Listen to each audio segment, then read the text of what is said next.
Hi, I'm Wendy Ventura from Blossoming Midlife. Thanks for joining me today. We're up to challenge 6 of the 40-day marriage challenge that we've been doing. Yesterday we talked about choosing to forgive our spouse for past hurts, and very closely related to that is today's challenge, which is letting go of anger. So I'm sure, as you know, any relationship where we're in close contact with one another, and especially in marriage, we're bound to say and do things that are going to upset and hurt one another at different times, and this will bring up feelings of anger.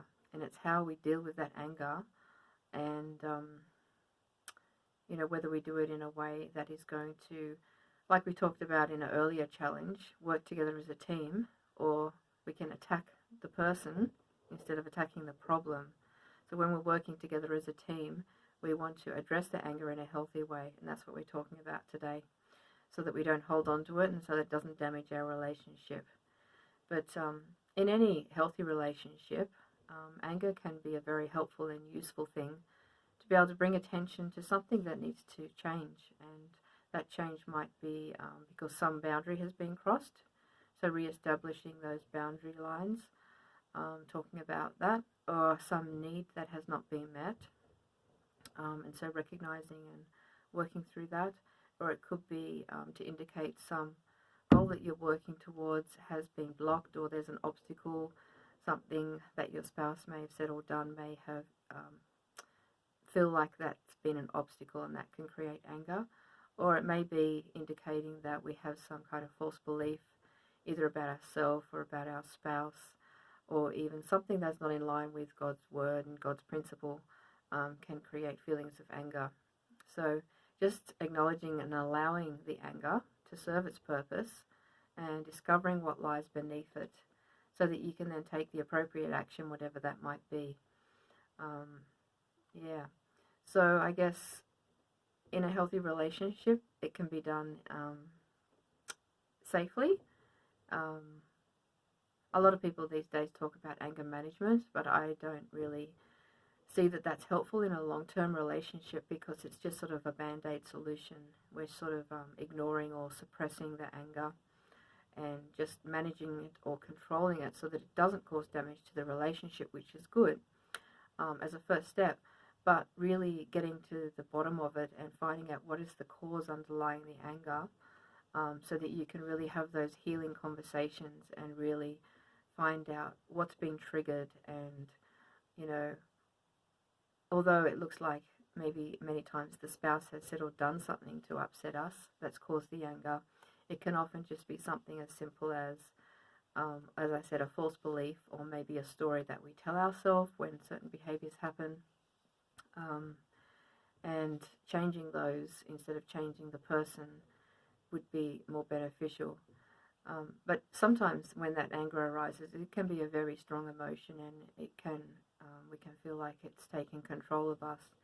And in those situations, if you feel like you want to hurt your spouse either verbally or physically, it's better to walk away, spend some time alone, have time out, and just sort of examine what's really going on, and then come back and have those conversations a little bit later. Or if you're not able to do that, maybe seek professional help to do it in a safer environment.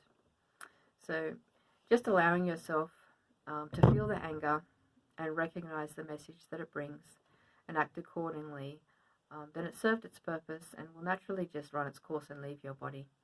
In a healthy relationship, we can process this anger together as a couple and have healing conversations around what's really going on and what needs to change or what needs to be done. But sometimes it can be tempting to either, externalize that anger and explode, or even to just hold on to that anger for an extended period of time instead of processing it as a way of sort of paying back our spouse.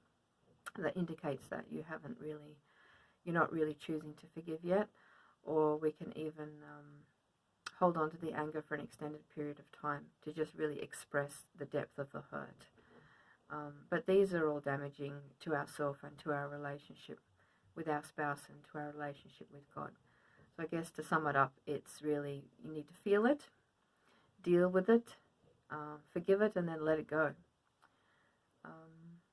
yeah, even the Bible, there's a verse that says, don't let the sun go down upon your wrath, just indicating the importance of processing it quickly and not holding on to it.